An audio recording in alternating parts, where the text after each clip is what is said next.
আজি আমাৰ ভিডিঅ'টোৰ প্ৰথম কোৱেশ্চনটো হ'ব which river join the Brahmaputra at Jogighopa কোনখন নদী যোগীগোপাত ব্ৰহ্মপুত্ৰৰ সৈতে মিলিছে আৰু ইয়াৰ ৰাইট এনসাৰটো হৈ যাব অপশ্যন নম্বৰ এ মানাস মানাহ নৈ ব্ৰহ্মপুত্ৰৰ সৈতে যোগীগোপাত মিলিছে নেক্সট কোৱেশ্চন আহোম ৰাজ্যৰ প্ৰতিষ্ঠাপক কোন আছিল who was the founder of the Ahom kingdom Ahom ৰাজ্যৰ প্ৰতিষ্ঠাপক কোন আছিল বুলি সুধিছে আৰু ইয়াৰ ৰাইট এনসাৰটো হৈ যাব অপশ্যন নম্বৰ এ চুকাফা চুকাফা আছিল আহোম ৰাজ্যৰ প্ৰতিষ্ঠাপক আৰু তেখেতে আহোম ৰাজ্য প্ৰতিষ্ঠা কৰিছিল 1228 খ্ৰীষ্টাব্দত আৰু প্ৰথম ৰাজধানী স্থাপন কৰিছিল চৰাইদেউত 1253 খ্ৰীষ্টাব্দত নেক্সট কোৱেশ্চন মিজোৰামৰ ৰাজধানী কি what is the capital of Mizoram মিজোৰামৰ কেপিটেল কি বুলি সুধিছে আৰু ইয়াৰ ৰাইট এনসাৰটো হৈ যাব অপশ্যন নম্বৰ এ আইজল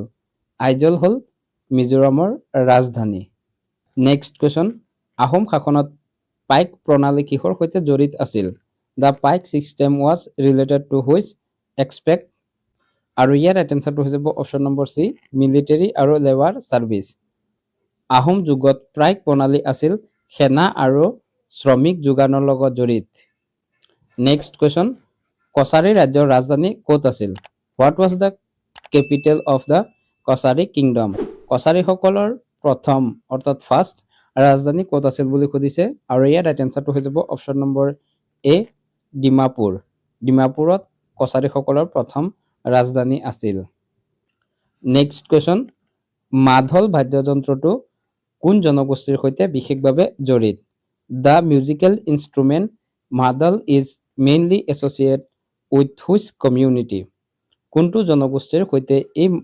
বাদ্যযন্ত্ৰবিধ জড়িত আছিল বুলি সুধিছে আৰু ইয়াৰ ৰাইট এনসাৰটো হৈ যাব অপশ্যন নম্বৰ ডি আদিবাসী আদিবাসী জনজাতি অৰ্থাৎ জনগোষ্ঠীৰ সৈতে এই মাদল বাদ্যযন্ত্ৰবিধ বিশেষভাৱে জড়িত নেক্সট কুৱেশ্যন শৰাইঘাটৰ যুদ্ধত আহোম বাহিনীৰ নেতৃত্ব কোনে দিছিল who lead the Ahom force in the battle of Saraighat শৰাইঘাটৰ যুদ্ধ হৈছিল 1671 চনত আৰু এই যুদ্ধত আহোমৰ নেতৃত্ব কোনে দিছিল বুলি সুধিছে আৰু ইয়াৰ ৰাইট এনসাৰটো হৈ যাব অপশ্যন নম্বৰ এ লাচিত বৰফুকন আছিল আহোমসকলৰ সেনাপতি আৰু তেখেতেই শৰাইঘাটৰ যুদ্ধত আহোম বাহিনীৰ নেতৃত্ব দিছিল নেক্সট কুৱেশ্যন ব্ৰিক্স সংগঠনৰ সদস্য নহয় কোনখন দেশ which country is not a member of ব্ৰিক্সৰ সদস্য ৰাষ্ট্ৰ কোনখন নহয় বুলি সুধিছে আৰু ইয়াৰ ৰাইট এনসাৰটো হৈ যাব অপশ্যন নম্বৰ চি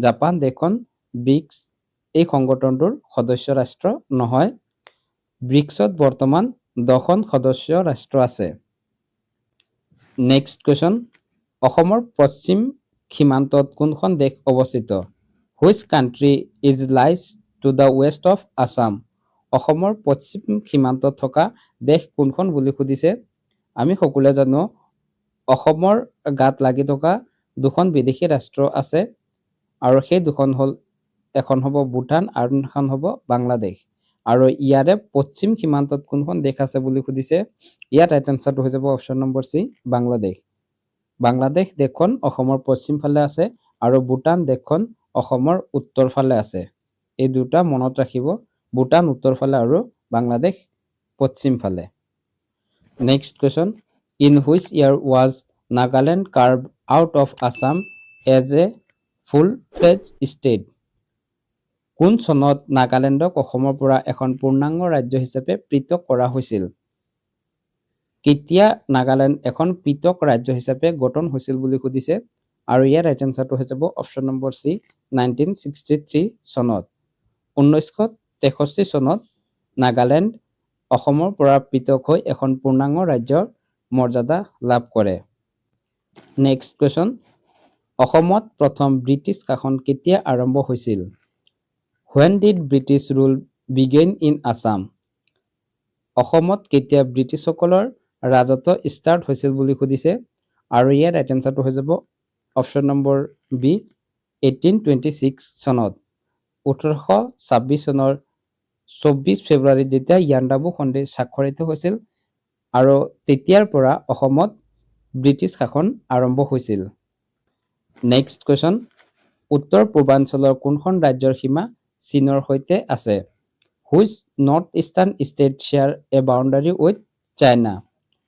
চীন দেশৰ লগত উত্তৰ পূব ভাৰতৰ কোনখন ৰাজ্যৰ সীমা লাগি আছে বুলি সুধিছে, আৰু ইয়াৰ ৰাইট এনচাৰটো হৈ যাব option number C, Arunachal Pradesh. Arunachal প্ৰদেশৰ সীমা চীন দেশৰ সৈতে লাগি আছে।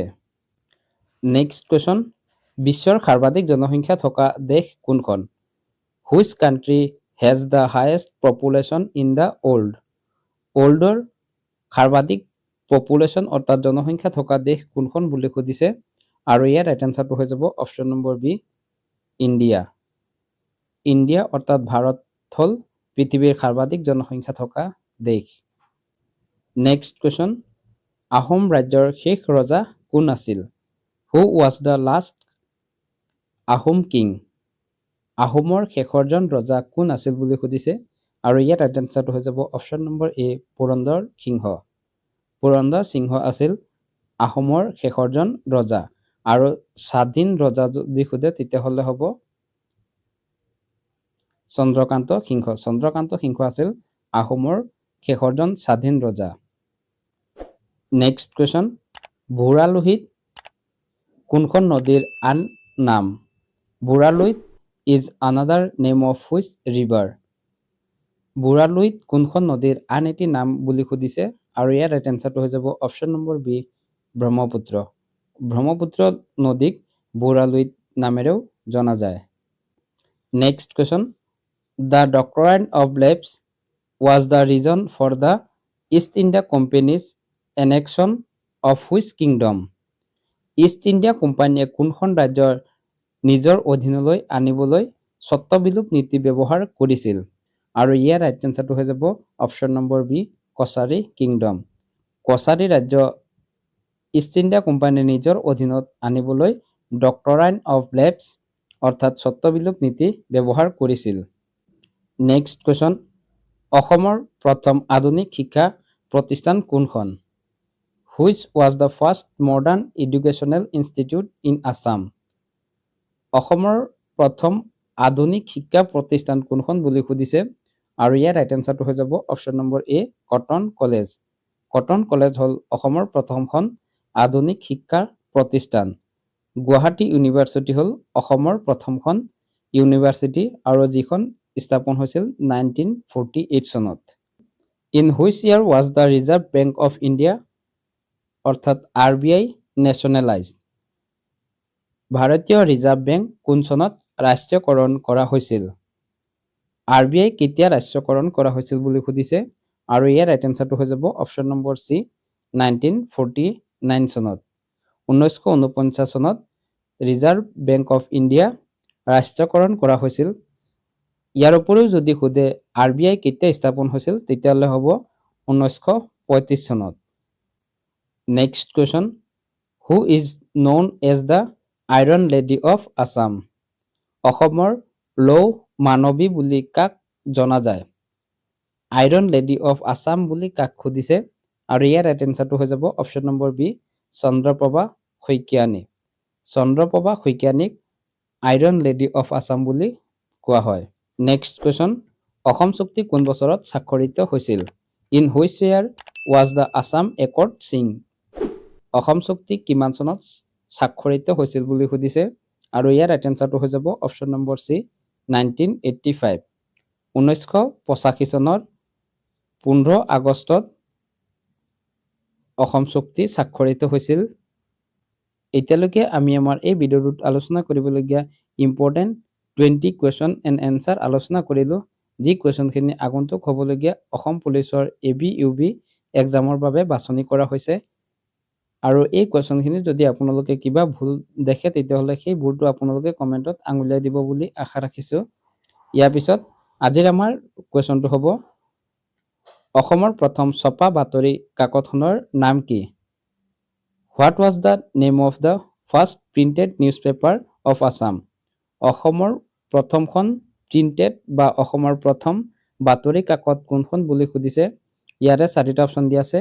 অপশ্যনখিনিৰ ভিতৰত আপোনালোকে ৰাইট এনচাৰটো কমেণ্টত জনাওক, আৰু নহ'লে ইয়াৰ এনচাৰটো আমি ডেছক্ৰিপশ্যনত দি দিম, তাৰ পৰা গৈ ইয়াৰ এনচাৰটো আপোনালোকে জানি ল'ব পাৰিব। যদি ভিডিওটো চাই ভাল পাইছে তেতিয়াহ'লে ভিডিওটো এটি লাইক কৰি দিব আৰু আমাৰ চেনেলটো যদি এতিয়ালৈকে সাবস্ক্ৰাইব কৰা নাই তেতিয়াহ'লে চেনেলটো সাবস্ক্ৰাইব কৰিবলৈ অনুৰোধ জনাইছো ভিডিওটো শেষলৈ চোৱাৰ বাবে ধন্যবাদ জয় আই অসম